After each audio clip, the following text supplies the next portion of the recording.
This time let's turn to the book of Numbers, so called because twice in the book the children of Israel were numbered. Once at the beginning of their 40 years of wandering in the wilderness, and then at their coming to the place of entering into the promised land. So in the two numbering of the children of Israel, this book got its name. And we're not going to belabor ourselves with all of the families and the numbers on an individual basis, but we'll be making some interesting comparisons showing you that the wilderness experience was tough, that not as many came out at the end of the 40 years as went into it. There was a population depletion during this period of time. It's like my little grandson a while back was saying, "Grandpa, I want to stay at your house a long time. I don't want to go home. I want to stay at your house, Grandpa." And I said, "Well, I'd like to have you stay for a long time, William. Grandpa would love to have you just move in with him and just stay with him." And he said, "Great, Grandpa, because I'd like to do that because I don't want to go home." And I said, "But why don't you want to go home?" He said, "It's tough living at home, Grandpa." And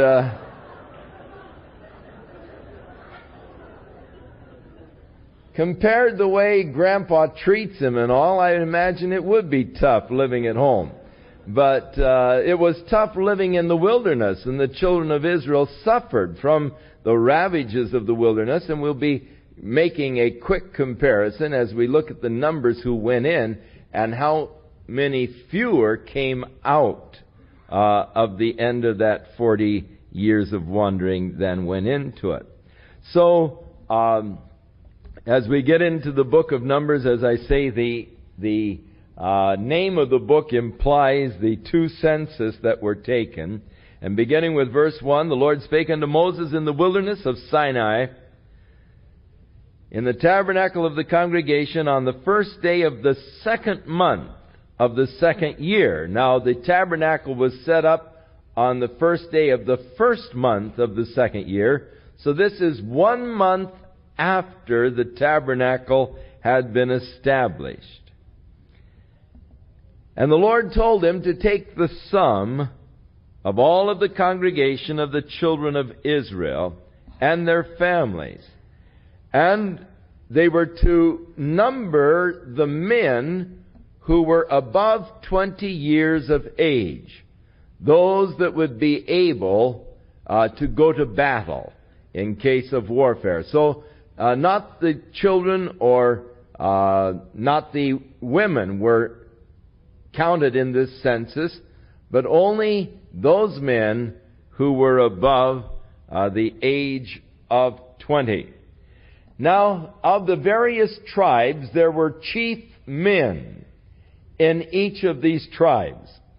And in verse 17, "And Moses and Aaron took these men which were expressed by their names, and assembled all the congregation together." So these names of these men are expressive of the men. Notice, which are expressed by their names. Now, all of the names actually had meanings in those days. They say that names today have meanings. You want to, you find out that your wife is pregnant and you want to name the child, and so you go to a dictionary or something and you start looking at all the names and look at the meaning of the names. And there are some names, though they have beautiful meanings, for certain reasons have never been used for children to any great extent. I think of the name Lucifer. Son of the Morning, really, is a beautiful name. And yet it isn't a desirable name because of someone else who has already borne that name. But with these men, their names were expressions. They were expressed by their names. So let's take a look at the names of these men. In verse 5, Eliezer is the first one, and Eliezer means, "My God is a rock." In verse 6, Shalumiel, his name means at peace with God. In verse 7, Nahshon means a diviner.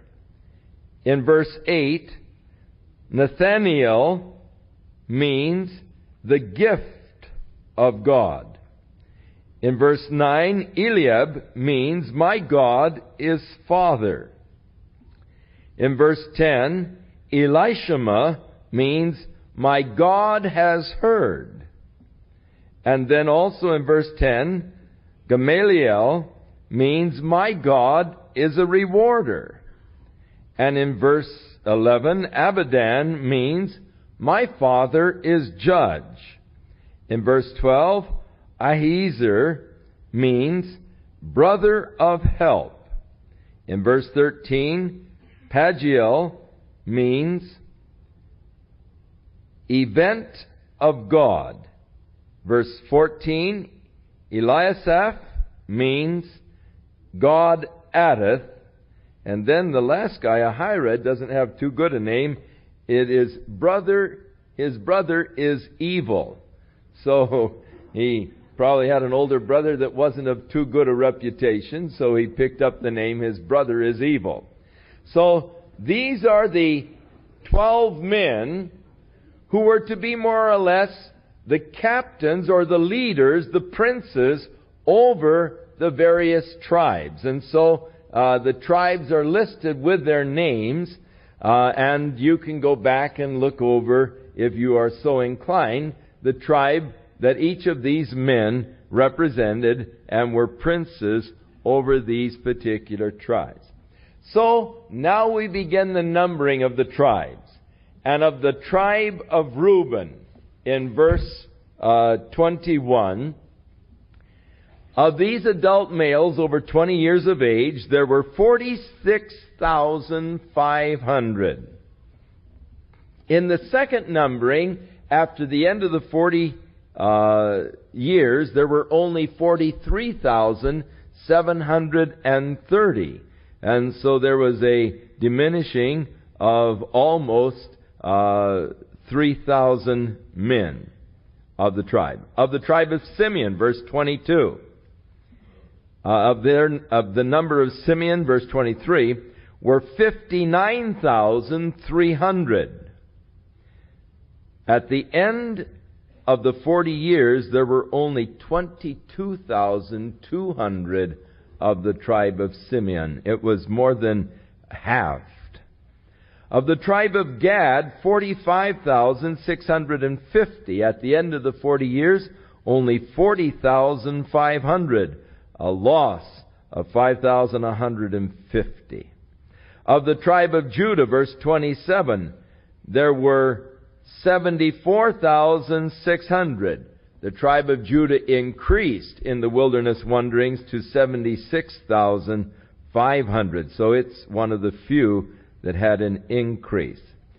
In verse 29, Ishkar, 54,400. There was an increase of an Ishkar of almost 10,000. At the end of the wandering, there were 64,300. Of the tribe of Zebulun, 57,400. It increased to 60,500. Of the tribe of Ephraim, verse 33, 40,500. It was cut down to 32,500. And so a loss of 8,000 in the tribe of Ephraim. Of the tribe of Manasseh, 32,200. And it increased to 52,700. Of the tribe of Benjamin, 35,400, which increased to 45,600. Verse 39, of the tribe of Dan, there were 62,700. They increased to 64,400. Of the tribe of Asher, 41,500, increased to 53,400. And so the total number of the men that they numbered, verse 46, were 603,550. 50.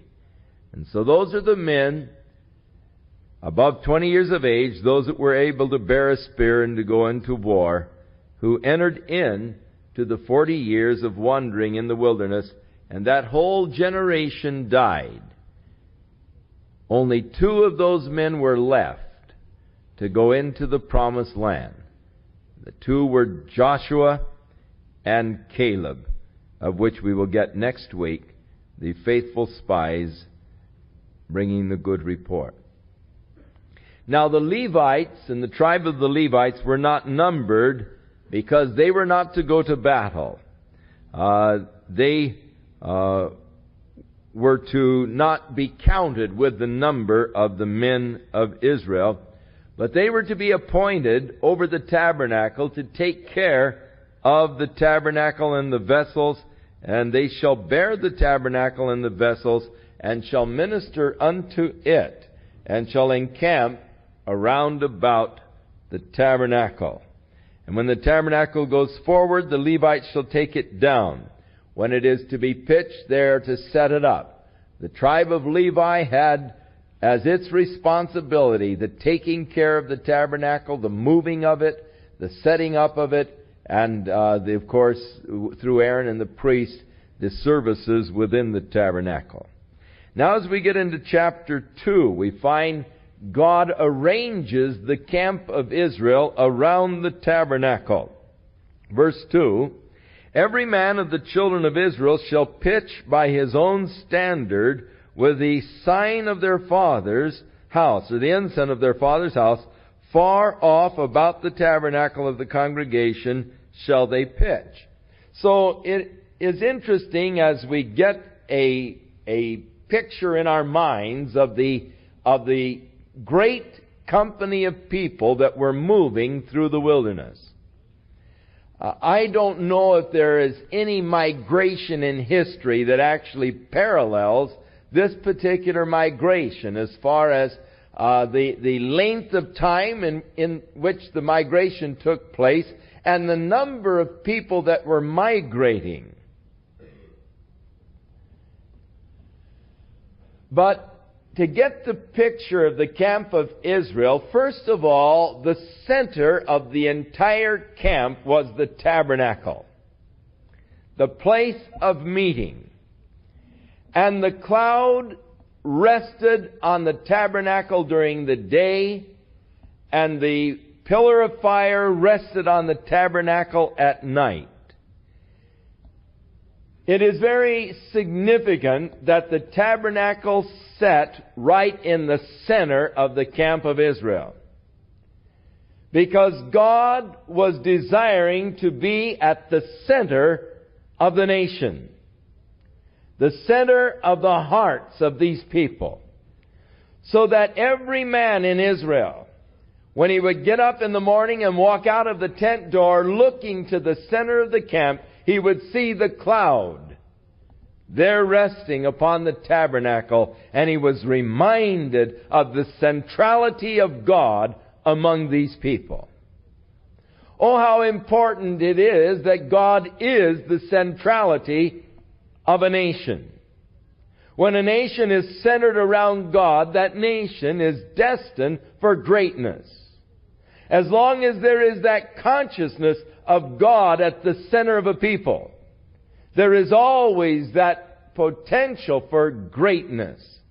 It is when people lose the centrality of the concepts of God, and God is no longer the center of their life, God no longer is the center of the national life, then that nation is in decline. It is tragic indeed that where once God was the center of our nation, and our nation was really founded upon God, and our founding fathers sought to bring to the people a consciousness and awareness of God and the need of God in our national life. Printing on our coins, "In God we trust," which has today become almost a hypocrisy. because we've come to trust in the coins, in the money, rather than in God. But as you look at the Constitution, and as you look at the Bill of Rights, and as you listen to the words of the songs, the national anthem and all, we see how that they put God into the whole warp and woof of the national life of America. And as long as we had that centrality of God, our nation became strong. In the first public schools in the United States, the Bible was the textbook. They taught the children how to read out of the Bible. They taught them the ABCs out of the Bible. It was the first textbook, and in many schools, the only textbook.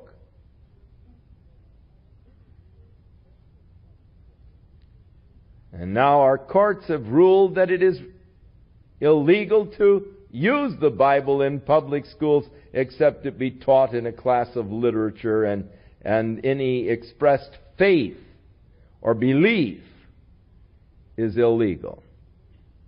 How tragic. Where our nation was really founded with God at the center, we have moved so far.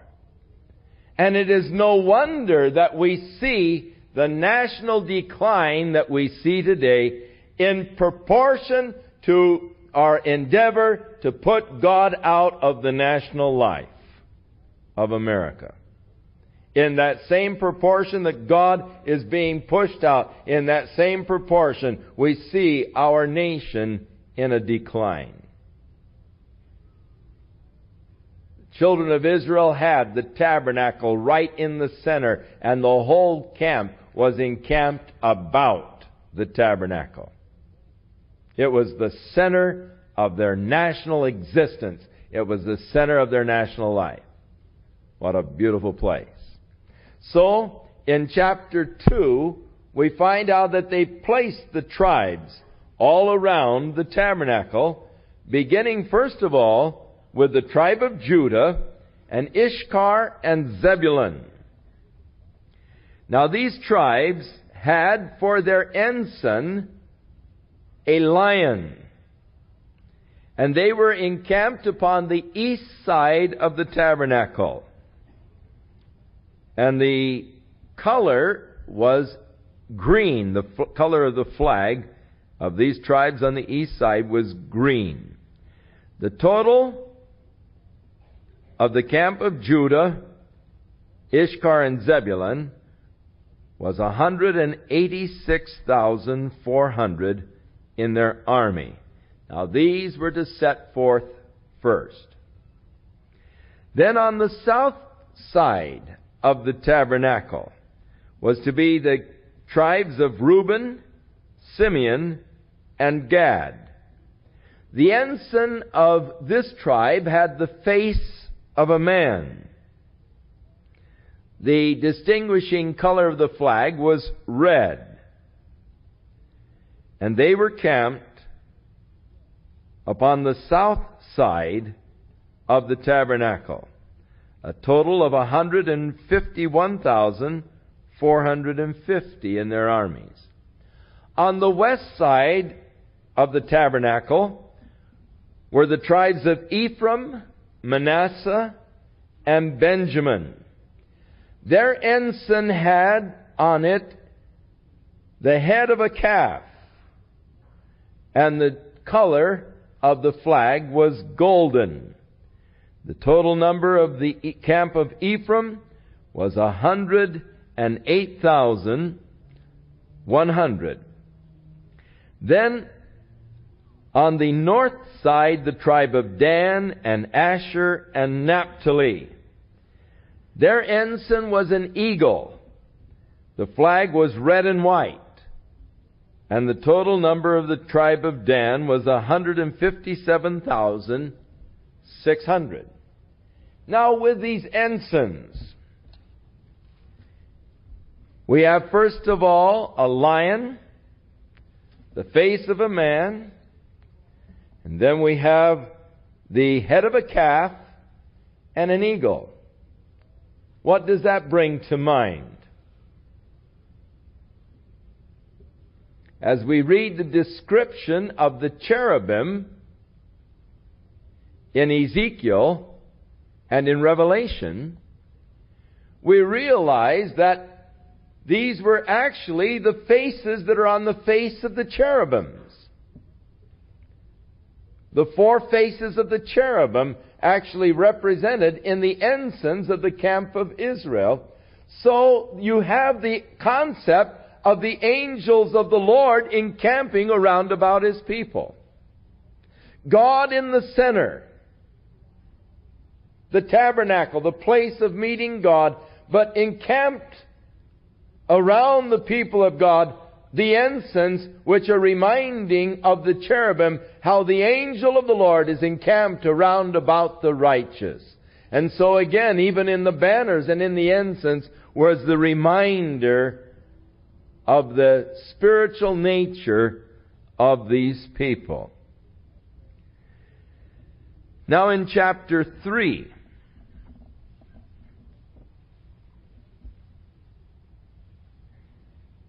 God had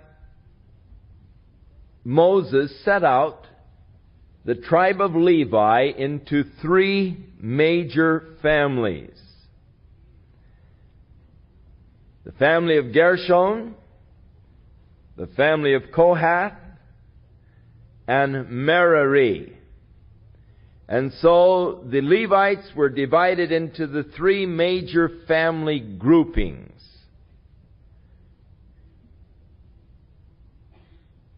Verse 10, Thou shalt appoint Aaron and his sons, they shall wait in the priest's office. The stranger shall not, who tries to come near, will be put to death. Verse 12, And I have taken the Levites from among the children of Israel instead of the firstborn. That opens the matrix, even among the children of Israel. Therefore, the Levites are mine. Now, after God destroyed the firstborn in Egypt, He said, all of the firstborn are mine. They belong to me. Now God has chosen the tribe of Levi instead of the firstborn.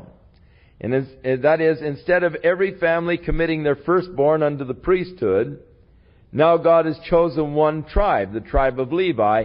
It is to be the priestly tribe. And as I say, to be divided into the three basic families. Verse 15, Number the children of Levi after the house of their fathers by their families. Every male from a month old upward shalt thou number. So instead of the 20 years of age like in the other tribes, they were to count all of the males from a month old, older. And these are the names of the sons of Gershon, and then of Kohath, and then of Merari in 18, 19, and 20. And it names the family heads of these men. Now of the family of Gershon, there were 7,500 males. They were to encamp next to the tabernacle on the west side. Of the family of Kohath, well, first of all, their job, when they would have to move, would be the tent and the covering and the hangings for the door, and the hangings of the court, and the curtain of the door of the court, which is by the tabernacle, and the altar round about, and the cords of it. They were to carry these portions of the tabernacle.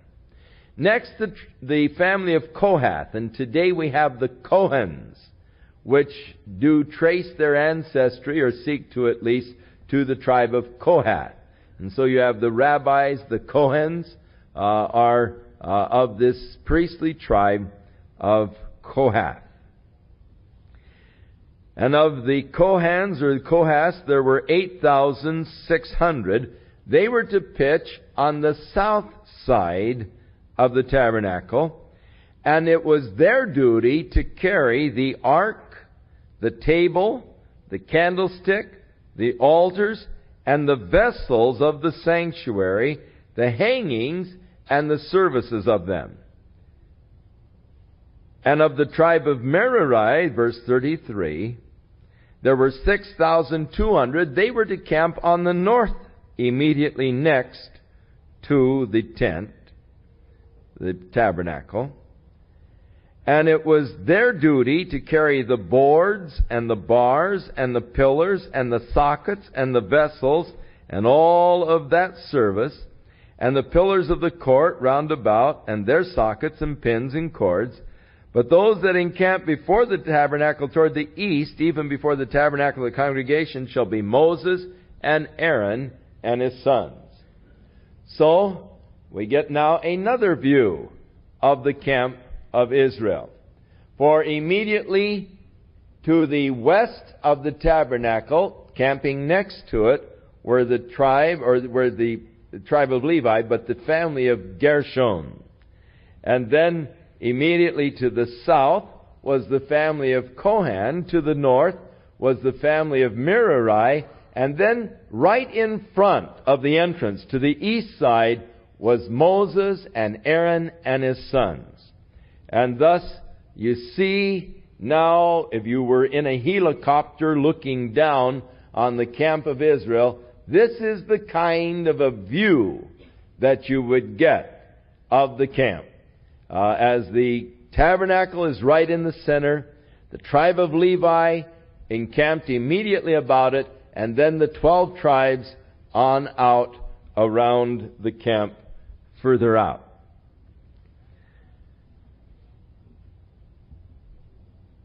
Now those that were numbered of the Levites, which Moses and Aaron numbered at the commandment of the Lord throughout their families, all the males from a month old and upward, were 22,000. Now, because the Lord said, the firstborn are mine, and they numbered all of the male Levites, there are 22,000, God wants to make sure that He gets a fair deal. So He said, now number all the firstborn throughout all of Israel. And so they numbered the firstborn throughout all of Israel, and there were 22,273. God said, I'm short. Because there were only 22,000, so He's short 273. So He said, you're going to have to buy the 273. So charge 5 shekels of silver for the 273 and give it to Aaron, because I'm short that many. I should have, if he took all the firstborn, 22,273. Only 22,000 of the Levites, so you owe me 273. So charged at the rate of 5 shekels of silver, they brought the silver and redeemed those 273 from the Lord and gave the money to Aaron. Now in chapter 4, we find that from the tribe of Kohath, the men that were to actually do the service of carrying and all, of course they numbered them from a month old upwards. It's obvious that little kids couldn't carry these heavy boards and these things. So the men who were in charge, and the older men would have difficulty, so they chose those men from 30 years of age to begin the ministry at 30 years, and they retired at 50 years. And so the time of service was from 30 to 50. And when the camp is ready to move forward, Aaron and his sons are to come in, and they are to take down the covering veil and cover the Ark of the Covenant with that covering veil. And then they are to put over it the badger's skins, and shall spread over it a cloth of blue. And they'll put the golden staves in the rings that were on the Ark of the Covenant. And then they were to take the table of showbread, and put over it a cloth of blue, and put the dishes and the spoons and the bowls and the covers on it, and the continual bread was to be left upon it. And they shall spread on them a cloth of scarlet, and then they are to cover that with badger skin. So over the table of showbread, there was to be a blue cloth, a red cloth, the badger skin, the little dishes, and the bread was to remain upon it, and they were to put the golden staves through it.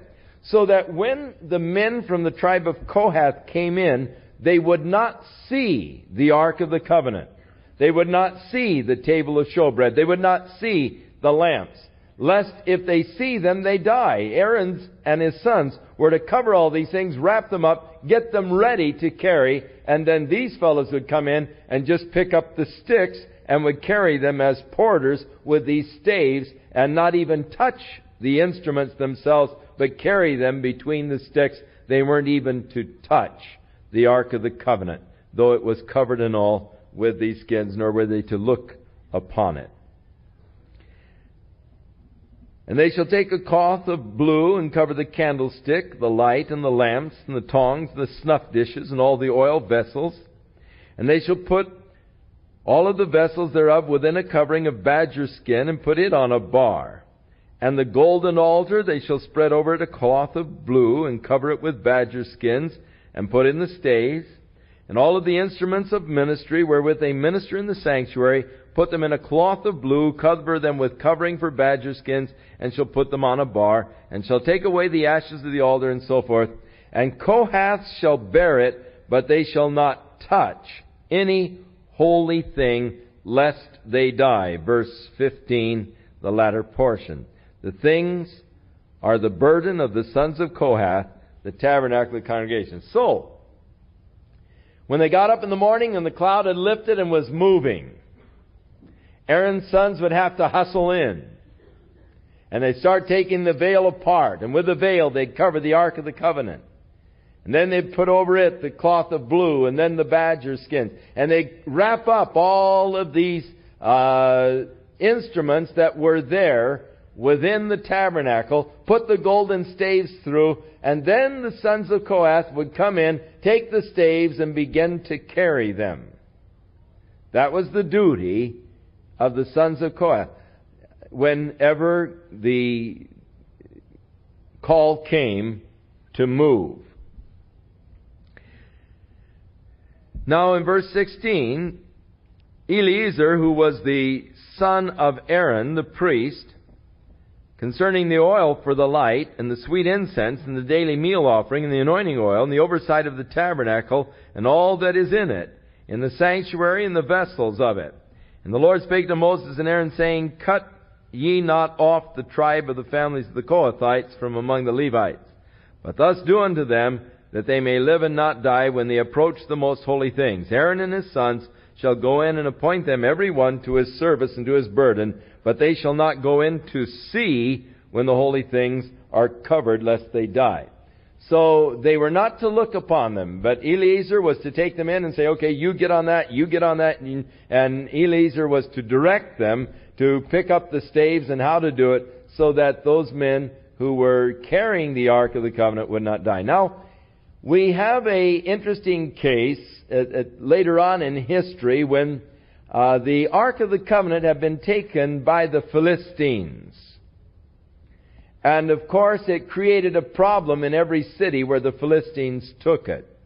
The men were breaking out with boils and horrible things and all wherever they'd take the Ark of the Covenant. So when they started to bring it to another city, the men met them at the gate and said, no way you bringing that thing in here. What do you got against us? And so they decided that they would send it back to the children of Israel. Now they thought, well, maybe it's just coincidence. So we'll put it on a cart and we'll let these oxen go and we'll see what direction they go. If they just roam around, we know the whole thing is coincidence. But if they head back for Israel, then we'll realize that this is what our problem is, that we've got this spiritual thing here and we don't know how to handle it. So they put the ark on this cart and they put these oxen to it, and the oxen headed right towards the camp of Israel, just lowing all the way, just go moo, they're going along, carrying the ark back towards Israel. And of course, when the Israelites saw the ark covenant coming, there was a great rejoicing. And so David was extremely happy. He's bringing the ark back to Israel. And so they were having this great ceremony, and they were out there rejoicing and bringing the ark. And they went over a bump, and the ark started to fall. and one of the fellows reached forth his hands to steady the ark, and in touching it he was smitten dead. Now this upset David. Wow! All of this happiness and rejoicing, all of a sudden it's very somber. And David said, turn that thing in, and he went on home. He said, I don't want anything to do with that. And he was really sort of angry with God for breaking up this happy celebration. But God then dealt with David and told him, look, there's the right way to do the right thing. And you can be doing the right thing in a wrong way. And David was doing the right thing in a wrong way.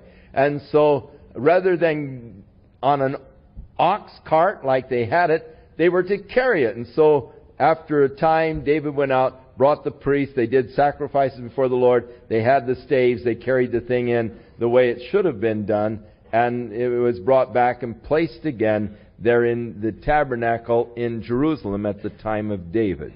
And so, God was serious when He said, hey, don't let these guys look on it, and don't let them touch it, lest they die. And so it was a protection for those of the tribe of Kohath that had to handle these holy things, that Aaron's sons do it upright, so that it would protect the lives of these men who would be bearing these sacred instruments that have been created for the worship of God.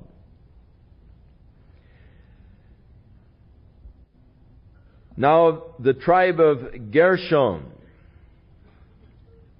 in verse 24, this was the service of the family, not the tribe of Gershon, but the family of Gershon, the tribe of Levi.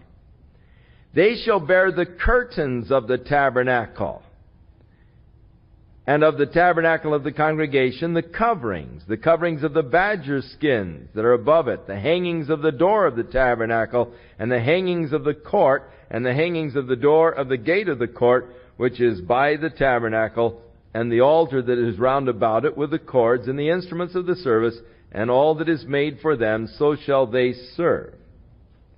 And at the appointment of Aaron and his sons shall be all the service of the sons of the Gershonites, in all their burdens, and in all their service, and ye shall appoint unto them the charge of their burdens, and this is the service of the family of the sons of Gershon. And so all of these curtains, and you remember there were actually 4 curtains over the top of the tabernacle, and the hangings over the door, and this curtain that went all the way around the tabernacle, these were to be carried by the family of Gershon. And then finally, the sons of Merari,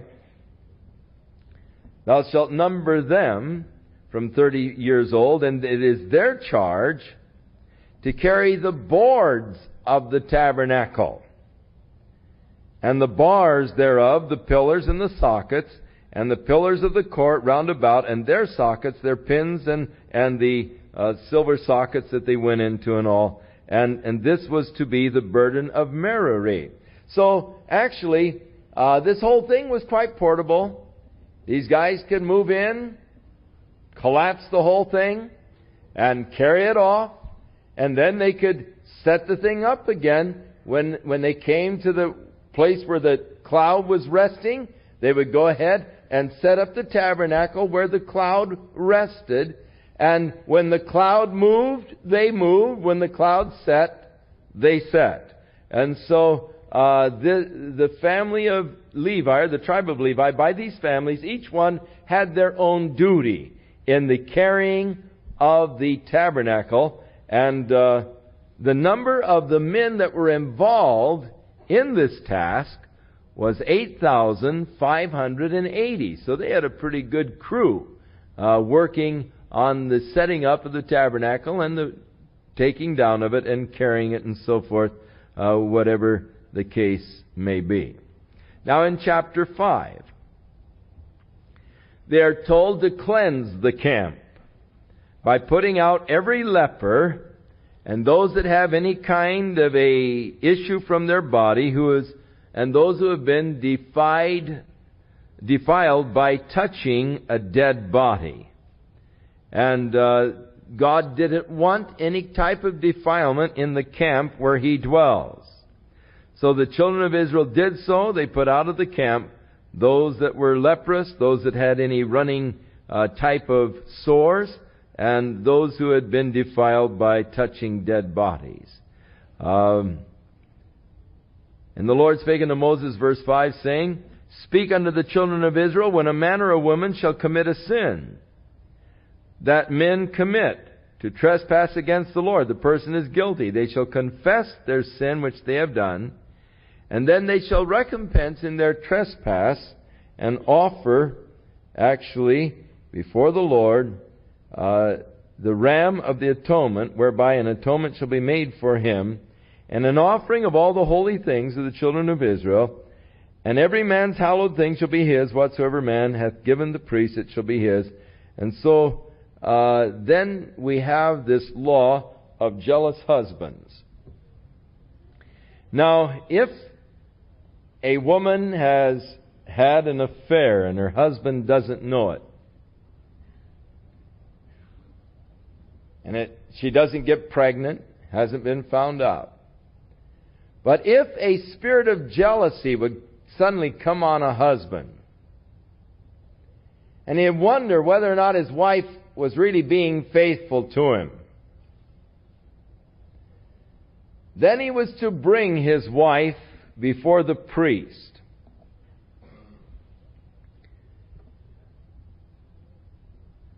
With a offering for her of a 10th part of an ephah of barley, which would be, a 10th part would be about a couple quarts. He shall pour no oil upon it, or put any frankincense thereon, for it is an offering of jealousy, bringing iniquity to remembrance. And the priest shall bring her near, and set her before the Lord. And the priest shall take the holy water in a earthen vessel, and the dust that is in the floor of the tabernacle the priest shall take, and put it in the water. And then he is to charge this woman with a severe oath, and she is to drink this bitter water. And he said, if you have been unfaithful to your husband, may this water cause your belly to swell and your stomach to rot. And a woman would have to drink the bitter water and then wait for the consequences.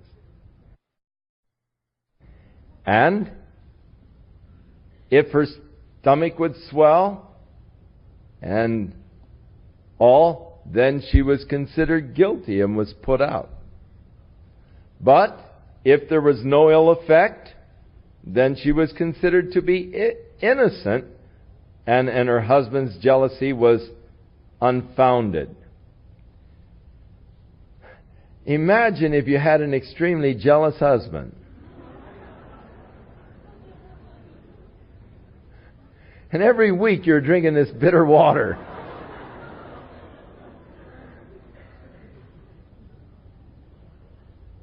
Man, you women have come a long way.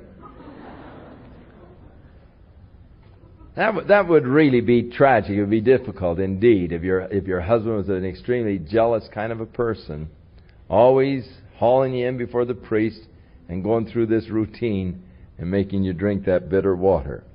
So that's the law of jealousies. And when the spirit of jealousy comes on a husband and all.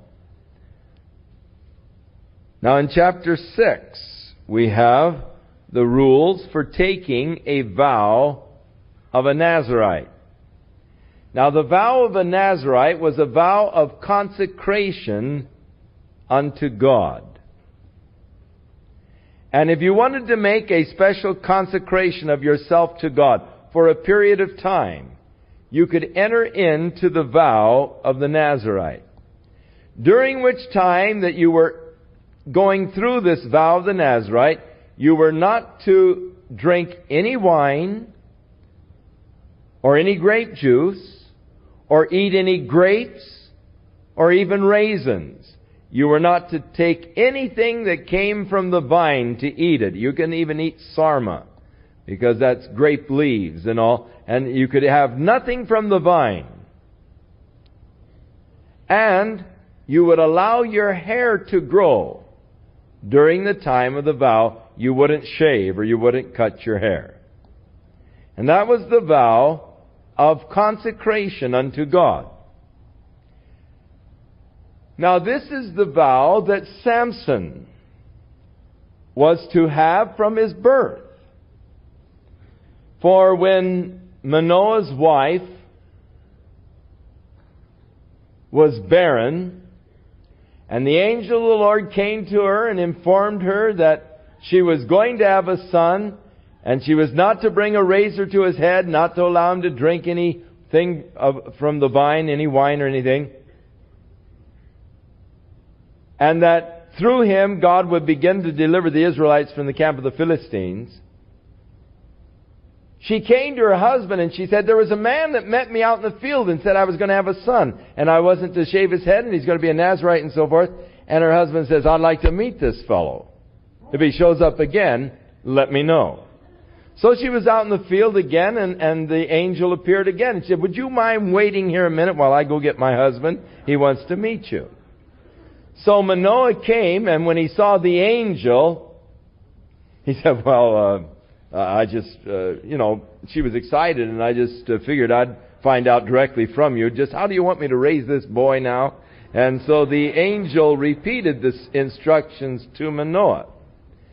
He was to be a Nazirite. Never was a razor to come to his head. The vow of the Nazirite from birth. The sign of consecration unto God. Now, in the process of time, Samson became involved with Delilah. And she daily was pressing him for the secret of his strength. And in a moment of weakness, after this continued pressure, he said, if you would shave the hair of my head, then I would be weak like any other man.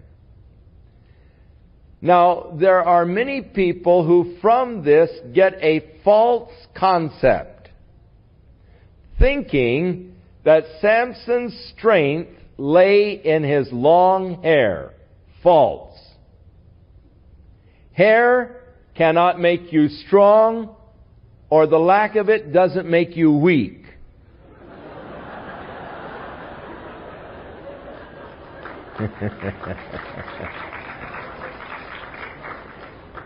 His strength lay in his consecration to God. And the absence of his hair was the sign of the broken commitment to God. Any man who will consecrate his life to God has a source of strength and power. But a broken vow, a broken covenant, and you become weak as any other man. And that was Samson's own testimony. If they cut my hair, I will be weak as other men. But all the strength that lies in dedication to God, the strength that lies in commitment, in consecration. And Samson's life from his birth was a life of consecration, the vow of the Nazirite. But when that consecration was broken, the shaving of the head, the symbol of the broken consecration, then the weakness that was there. And so this is the vow of the Nazirite. Now, Jesus was known as a Nazarene.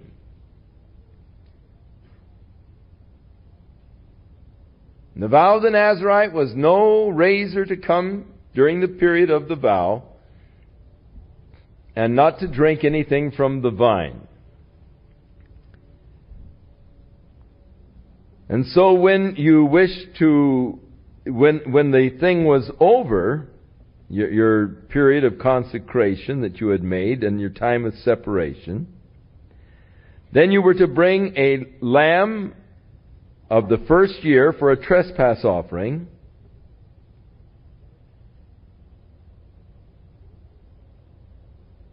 And you are to be brought to the door of the tabernacle of the congregation. And the priest shall offer the offering unto the Lord, the lamb of the first year without blemish, for a burnt offering, and a ewe lamb of the first year without blemish for a sin offering, and a ram for a peace offering. So the threefold offering of burnt offering, which is consecration, burnt offering is consecration, which you have been consecrating yourself. The sin offering, and the peace offering, the offering of fellowship or communion with God. You are also to bring a basket of unleavened bread cakes of fine flour mingled with oil, the wafers of unleavened bread anointed with oil, for the meal offering and the drink offering. And the priest shall bring them before the Lord, and offer the sin offering and the burnt offering, and he shall offer the ram for a sacrifice of the peace offerings unto the Lord, with a basket of unleavened bread. And the priest shall offer also his meal offering and the drink offering. And the Nazarite shall shave the head of his separation at the door of the tabernacle of the congregation, and take the hair and put it in the fire which is under the sacrifice of the peace offerings. So now your period of consecration over, you shave your head, you take your hair, and you burn it. There, at the time that they are burning the peace offerings, you put it on the fire of the peace offering. And the priest shall take the sodden shoulder of the ram, with one unleavened cake out of the basket, and one unleavened wafer, and shall put them in the hands of the Nazarite after his hair has been shaved. And the priest shall wave them as a wave offering before the Lord. This is holy for the priest, with a waved breast and the heaved shoulder. And after that the Nazarite may drink wine.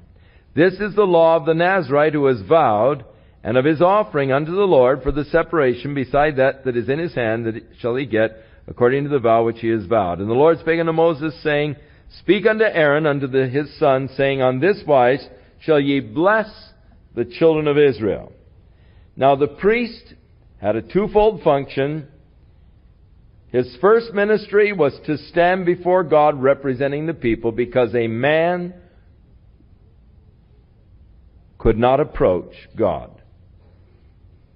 It was impossible for sinful man. It is impossible for sinful man to approach a holy, righteous God. The holiness of God would just burn you to a crisp because of the sinfulness in your life. Therefore, the unrighteous, unholy man could not approach the holy God. Thus, you needed someone to approach God for you. And that was the office of the priest. You would come to him, bring your sacrifice to him. He would take your sacrifice before the Lord, and he would go before the Lord to represent you. But then, he was to come back to you and represent God. So his ministry was twofold, representing the people unto God, and representing God unto the people. Now, this is how he was to represent God. When he came back to the children of Israel, he was to represent God with this threefold blessing. The Lord bless thee and keep thee. The Lord make his face to shine upon thee and be gracious unto thee. The Lord lift up his countenance upon thee and give thee peace. And God said, And thus shalt thou put my name upon the people. This name of God, which is only represented in the text by the consonants, no vowels. So the pronunciation of it became impossible. The name of God was represented in the text by the capital letters YHVH. Just the consonants. Because they didn't want people pronouncing the name of God even in their minds. Thus the pronunciation for the name of God was lost. And whether it be Jehovah or Yahweh is a matter of theological debate, but nobody really knows for sure. But it was that glorious name by which God revealed Himself to the people, which is really not so much a name, but a verb which means the becoming one. As God becomes to man whatever man's need might be. And thus the name of God was often coupled with other things. As when Isaac said to his father Abraham, "Here is the wood, here is the fire, where is the sacrifice?" And Abraham said, "Jehovah Jireh, the Lord will provide Himself a sacrifice." And later he called the name of the place Jehovah Jireh, the Lord will provide. God becomes our provider. Later on, when the children of Israel were battling against the Amalekites,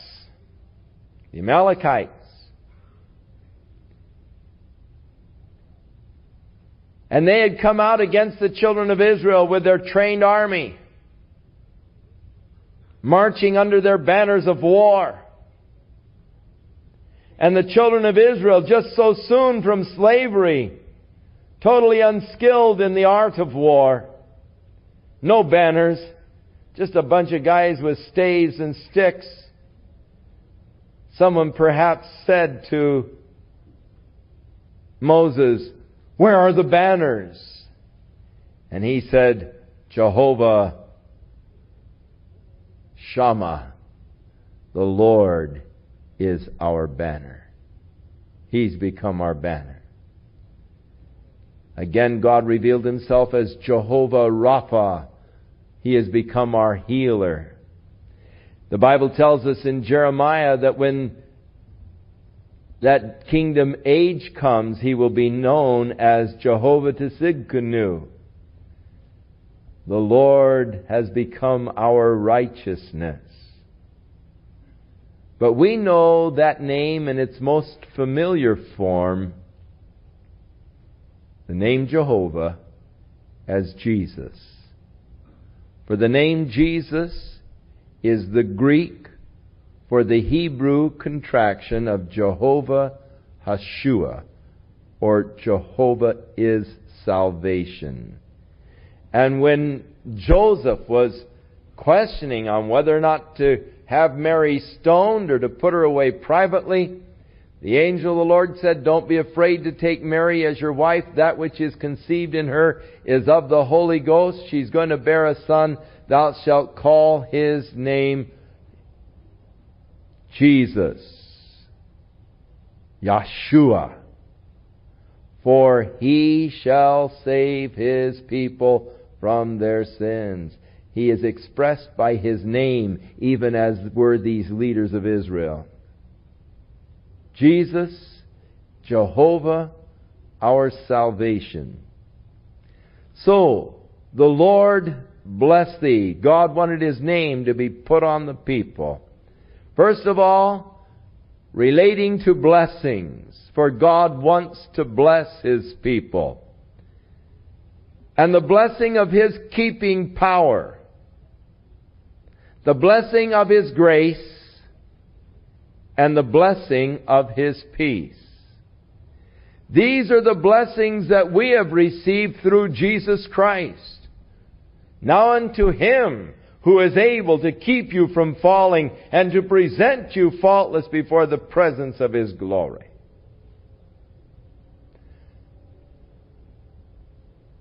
Grace according to the measure of the gift of Christ.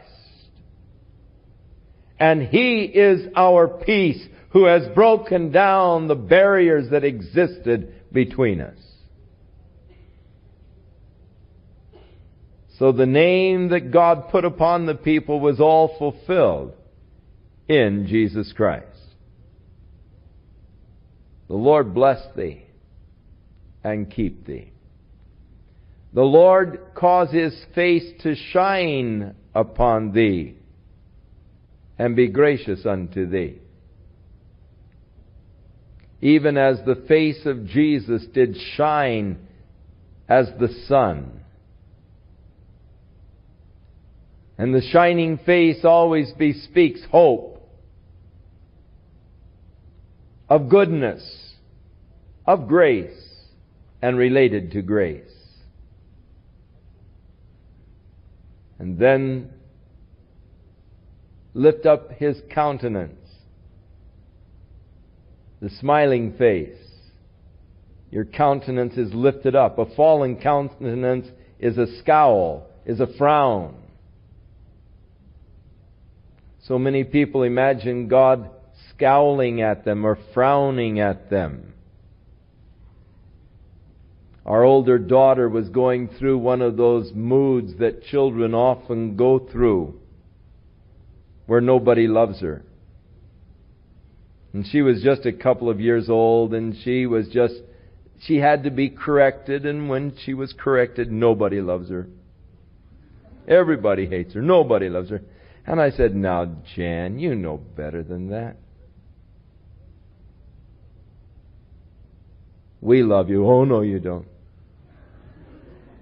Well, Jesus loves you. No, He doesn't. I said, what do you mean? She said, I just looked up at that cloud and He put His head out from behind it and stuck His tongue out at me.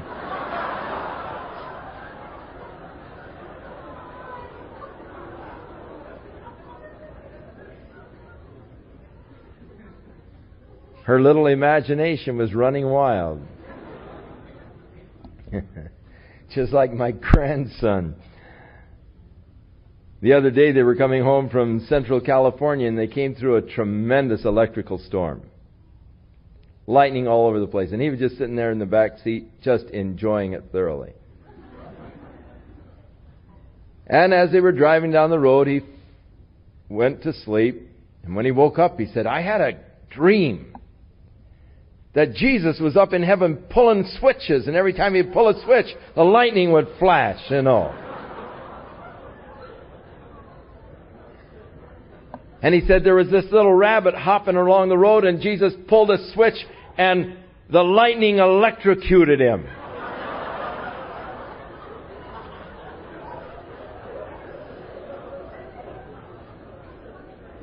And his mother said to him, oh, William, that's awful. And he said, well, maybe he didn't know the lightning was going to hit him. And Chuck Jr. said, William, Jesus knows everything. He said, well, I guess he just wanted to zap the rabbit.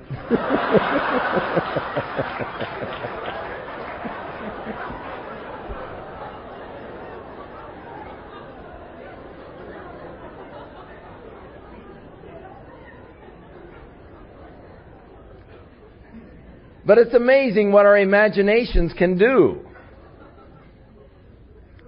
They can run wild. And so often we imagine God scowling at us. God is angry with me. God is frowning at me. But God said, this is how I want you to put my name on the people. Tell them, the Lord lift up His countenance upon thee and give thee peace. Oh, how glorious the smile of approval. What peace is in my heart as I with open face behold the glory of the Lord.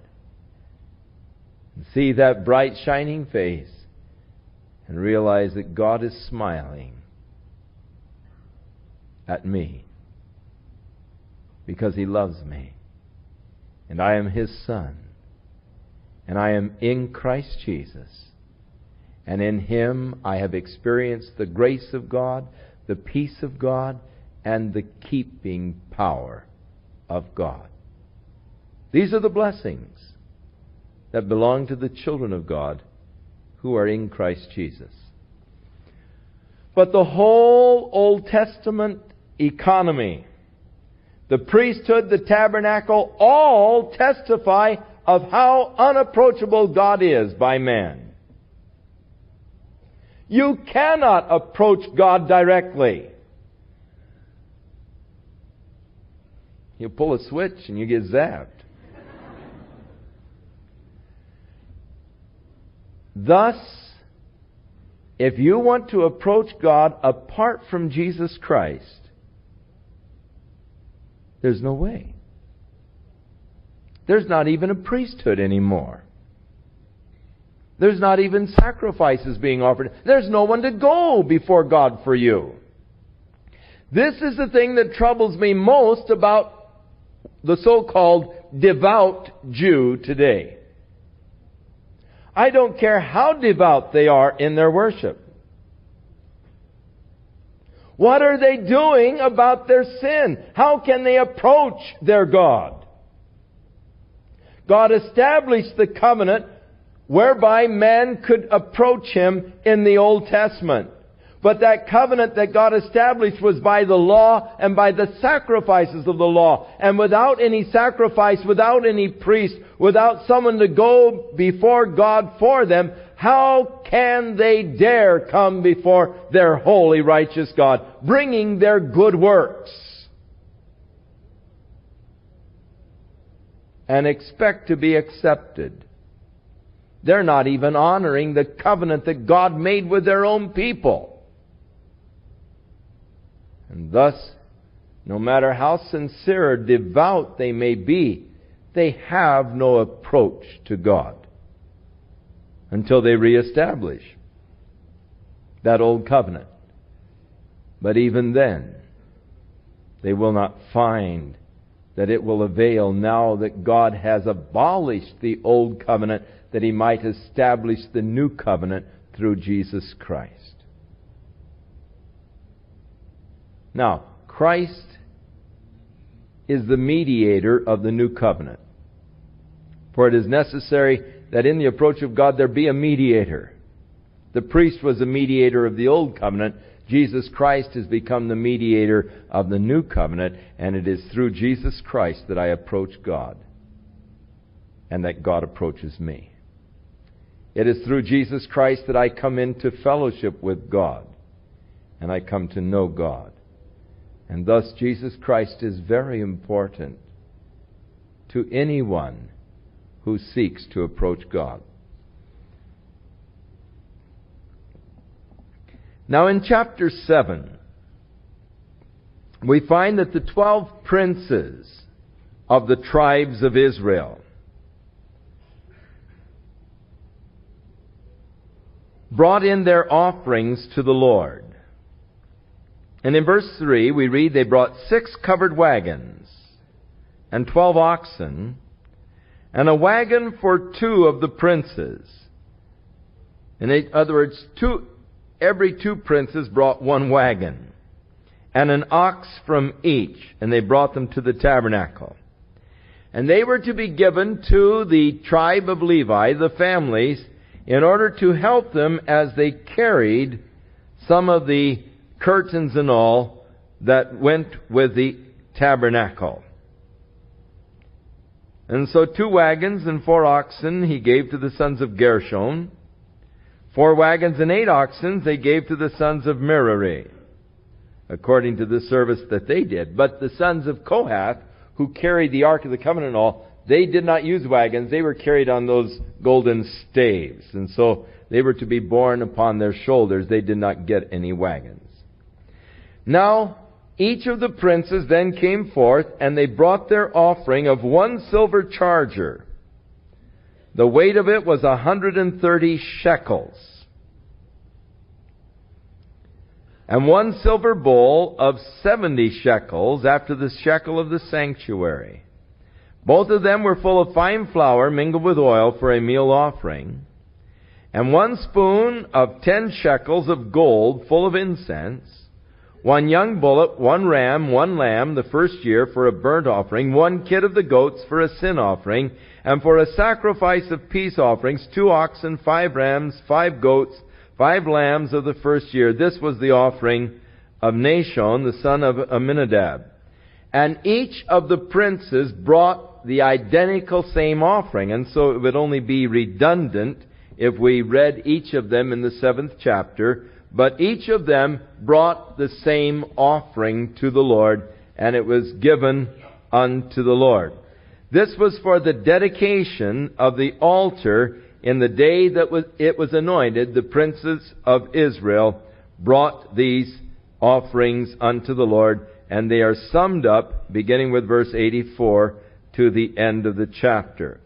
And in verse 89, when Moses was gone into the tabernacle of the congregation to speak with him, then he heard the voice of one speaking unto him from off the mercy seat that was on the ark of the covenant between the two cherubims, and there God spoke to Moses. And the Lord spake unto Moses, saying, Speak unto Aaron, and say unto him, When you light the lamps, the 7 lamps that shall give light, there in the candlestick. And so Aaron lighted the lamps of the candlesticks. And then there was to be the cleansing of the Levites, and they were to be sprinkled with the water of purifying, and to wash their clothes and make themselves clean. And they were to bring the Levites before the Lord, and the children of Israel shall put their hands upon the Levites. And Aaron shall offer the Levites before the Lord for an offering of the children of Israel, that they may execute the service of the Lord.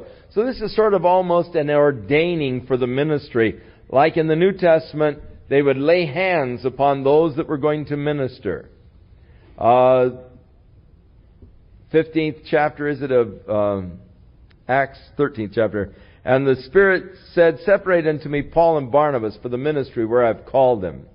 And so when they had fasted and prayed, they laid hands on them, and the Spirit sent them forth. It's sort of a ordaining kind of a process, the laying on of hands. And so the tribe of Levi was to be brought before the tabernacle, and then the congregation of Israel gathered around them and laid their hands on them. These men are to minister for us in spiritual things. And then those of the tribe of Levi shall lay their hands on the heads of the bullocks, and they were to offer one for a sin offering and one for an offering of consecration to the Lord, to make the atonement for the Levites. And thus they were to begin their ministry and service unto God for the people. Verse 24, This is that which belongs to the Levites from 25 years old and upwards, who will go in and wait on the service of the tabernacle of the congregation. But at 50 years they retire, and there's no longer a service. But they will minister with their brothers in the tabernacle of the congregation to keep the charge, but you don't have to carry any burdens after you're 50 years old. In chapter 9, the Lord, in the 2nd year, after they were come out of the land of Egypt, there were certain men who came to Moses, and they said, When you kept the Passover, we were unclean. That is, they had touched a dead body or something, and thus on the 14th day they weren't able to observe the Passover. And so they came to Moses with this problem. That day we were ceremonially unclean. We couldn't participate. What shall we do? So Moses said, Well, let's wait and inquire of the Lord. So Moses went in before the Lord and said, Lord, what shall we do about these fellows?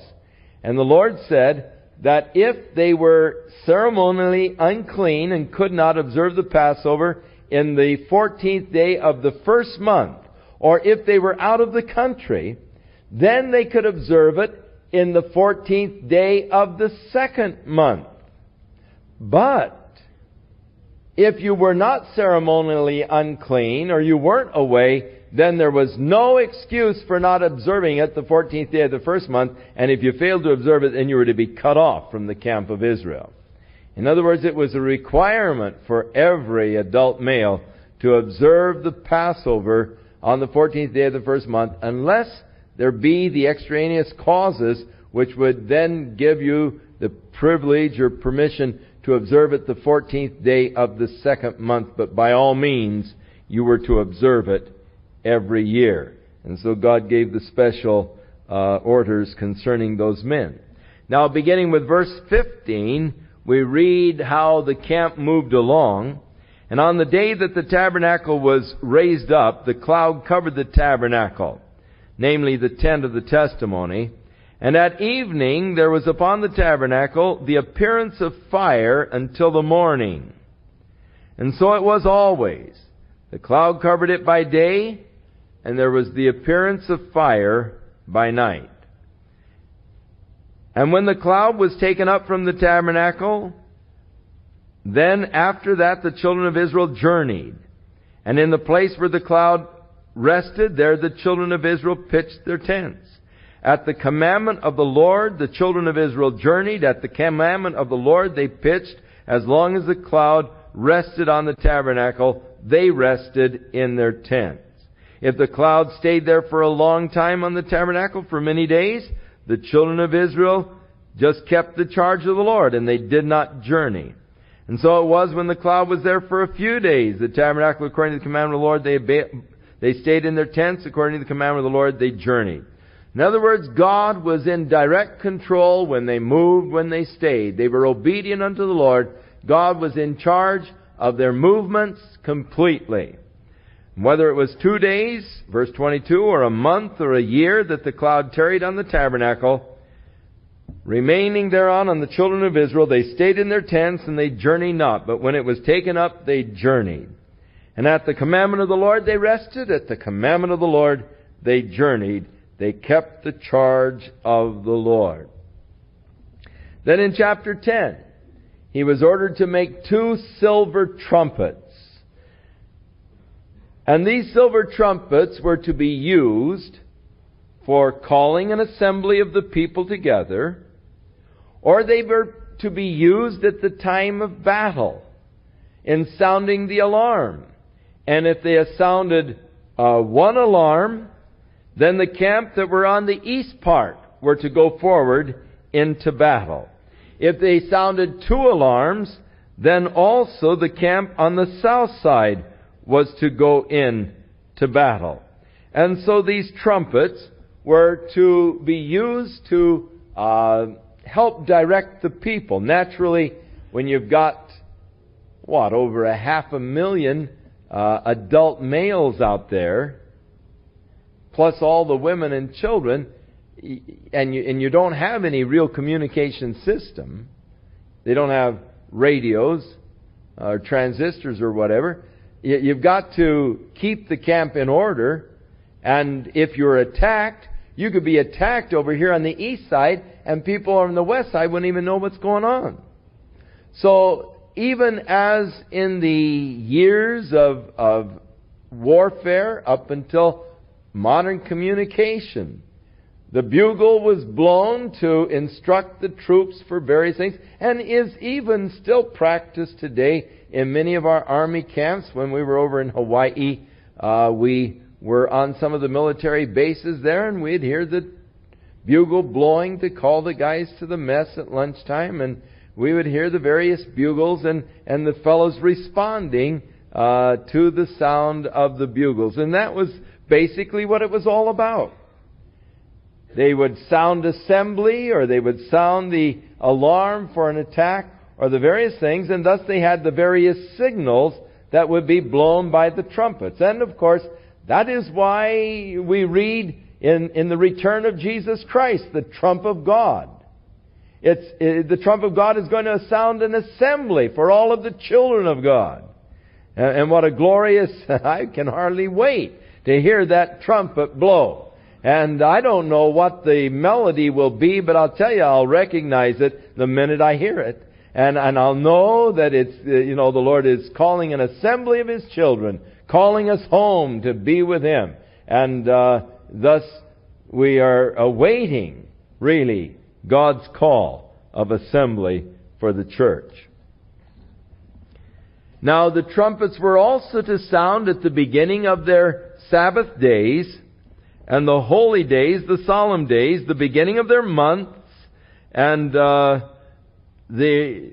blowing of the trumpets over the burnt offerings and the peace offerings and so forth, a memorial unto your God, for I am Jehovah your God.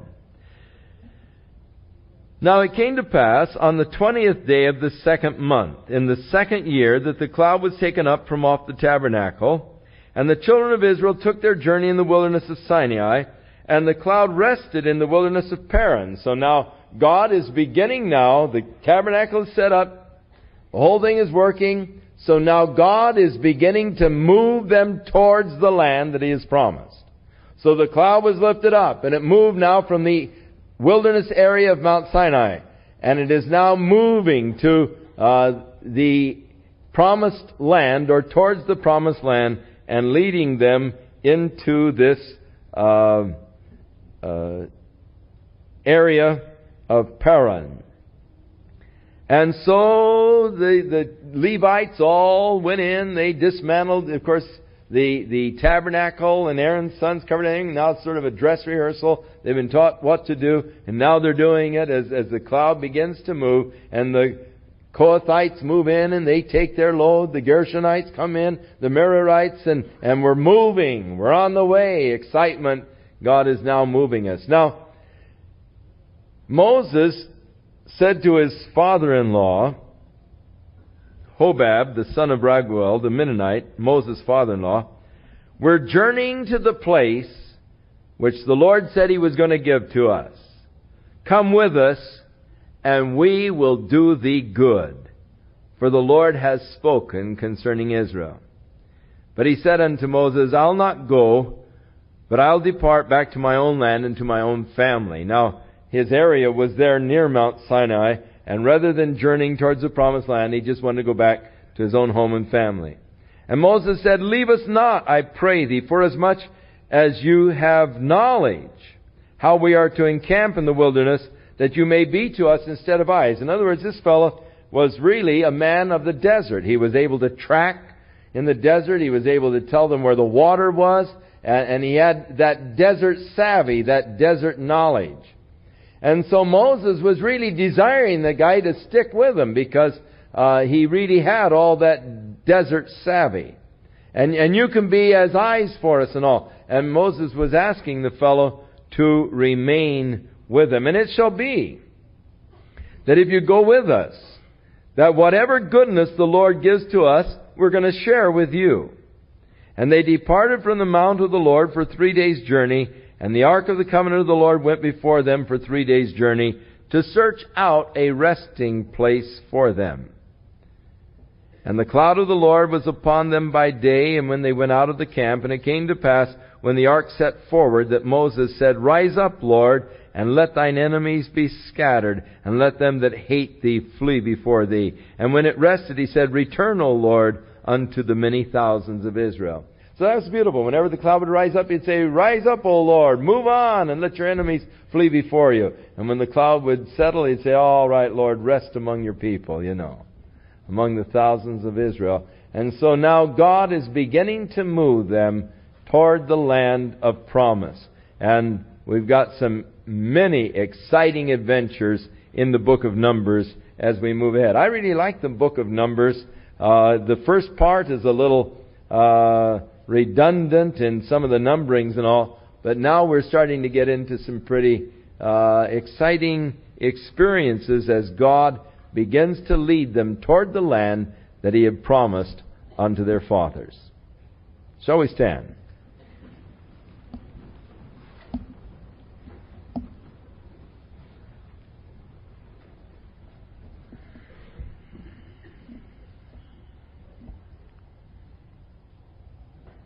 May the Lord be with you and guide you through the week. Even as He led the children of Israel, and they were obedient to the charge of the Lord, and moved when He said to move, and rested when He said to rest, so may God make us sensitive to the leading of His Holy Spirit, when we may know when to move and when to rest at the commandment of the Lord. And thus may we walk in fellowship with Him. And may the Lord bless thee and keep thee. May the Lord cause His face to shine upon thee and be gracious unto thee. May the Lord lift up His countenance upon thee and give thee peace.